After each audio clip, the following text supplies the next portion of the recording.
ముందుగా మేము మాట్లాడుకుందాము అంటే అభయ్ నవీన్ ఎలిమినేషన్ ఎంతమందికి ఫెయిర్ అనిపించింది. ఓకే, మంచిగా బయటికి వెళ్ళిపోయాడని ఎంతమందికి అనిపించింది. నాకైతే ఫెయిర్ అనిపించింది. ఎందుకు అంటే నిఖిల్ దగ్గరికి వెళ్ళి నిఖిల్ దగ్గర ఒకలా మాట్లాడుతున్నాడు, సోనియా దగ్గరికి వెళ్ళి సోనియా దగ్గర ఒక మాట మాట్లాడుతున్నాడు. సో సోనియా 10 years నుంచి తెలిసినప్పుడు సోనియా దగ్గరికి డైరెక్ట్గా వెళ్ళి నువ్వు ఇలా చెయ్యొద్దు, ఇలా చెయ్యి, ఇలా చేస్తే బెటర్ అన్న మాట ఎక్కడ కూడా రాలేదు. అండ్ నిఖిల్ దగ్గరకు వచ్చి నువ్వు సోనియాతో ఒక ఫ్రెండ్షిప్ అనేది ఏదైతే ఉందో అది కట్ చేసుకుంటే మంచిది, అది దానివల్ల నువ్వు బిగ్ బాస్ టాప్ లిస్ట్ లో ఉండే అవకాశం ఉందని చెప్పాను అని అభయ్ నవీనే అన్నాడు. అభయ్ నవీన్ ఇంటర్వ్యూ ఎంతమంది చూసారు? ఇంటర్వ్యూ అంటే బిగ్ బాస్ బజ్ అనమాట. నేనైతే చూసాను. నాకు అనిపించిన క్వశ్చన్స్ అన్ని అర్జున్ అంబాటి అడిగారు అనిపించింది. ఒక విషయంలో గట్టిగా అడిగారు అనమాట, నువ్వు బిగ్ బాస్ ఏమీ అనలేదు అంటే నేను బయటకు వెళ్ళిపోతాను వెంటనే అని అన్నావు కదా, మరి బిగ్ బాస్ డోర్స్ ఓపెన్ చేసి వెళ్ళమన్నప్పుడు ఎందుకు వెళ్ళలేదు? అండ్ సోనియా కూడా సారీ చెప్పు అన్నప్పుడు నేనేం కాదని ఎందుకు యాటిట్యూడ్ చూపించావు అని.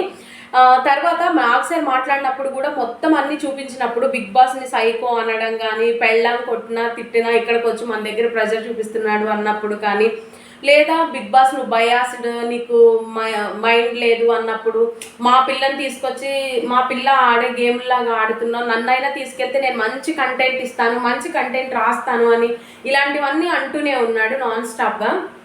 సో ఇవి చూపించినప్పుడు నేను కూడా వెయిట్ చేశాను మామూలుగా సారీ చెప్పి వెళ్ళిపోతాడేమో అని. కానీ మోకాళ్ళ మీద కూర్చొని సారీ సార్ నేను అనుకోలేదు, నేను ఇంతకు మించి ఏం చేయలేను అని అంటే అభయ్ నవీన్ ఒప్పుకున్నాడు అని అర్థమైంది.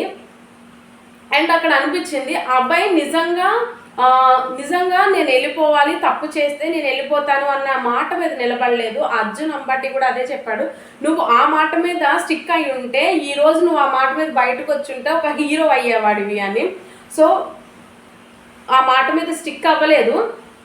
ఆ మాట అడిగేటప్పటికి అర్జున్తో ఇలా అంటున్నాడు అనమాట అబ్బాయి, లేదు నేను స్టిక్ అయి ఉన్నాను మామ, నేను తప్పు చేస్తే సారీ చెప్పాను అండ్ నేను వెళ్ళిపోతుంటే వాకౌట్ చేస్తుంటే వాళ్ళందరినీ నాకు సార్ అడిగారు అందుకని ఆగాను అన్నాడు. కాదు, ఒకవేళ వాళ్ళందరినీ అడిగినప్పుడు మరి తినేందుకు సార్ ఈ ఒక్క ఛాన్స్ ఇవ్వండి, నాకు ఇది చాలా ఇంపార్టెంట్ అని ఎందుకు అడిగాడో నాకు అర్థం కాలేదు. నాగార్జున గారు కూడా రెడ్ కార్డ్ చూపించిన హౌస్ మేట్స్ అందరి అభిప్రాయం తీసుకొని ఉంచారు అండ్ సండే అయితే తను నామినేట్ అయిపోయాడు.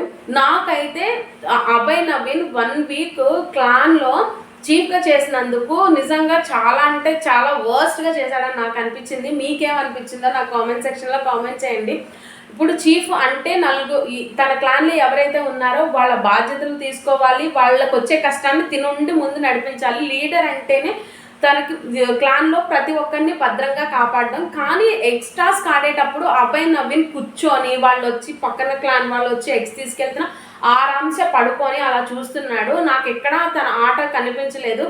బికాజ్ ఎందుకు అంటే తను ఏంటి అంటే దెబ్బలు తగిలేస్తున్నాయి, సో నేను దాన్ని కన్సిడర్ చెయ్యను అని ఒక సిల్లీ రీజన్ చెప్తున్నాడు. గేమ్ అంటేనే దెబ్బలు తగులుతాయి. ఇప్పుడు కొత్తగా వీళ్ళకే పెట్టలేదు బిగ్ బాస్, ఆల్రెడీ 7 seasonsలో ఇంతకన్నా గట్టి గేమ్స్ అయితే జరిగినాయి. కానీ ఈ చిన్న రీజన్తో గేమ్ ఆడము, మీరు ఎవరు ఎక్కువ ఆడొద్దు, ఫిజికల్ వైలెన్స్ అవుతుంది, అది ఇది అని చెప్పుకుంటా కూర్చున్నాడు.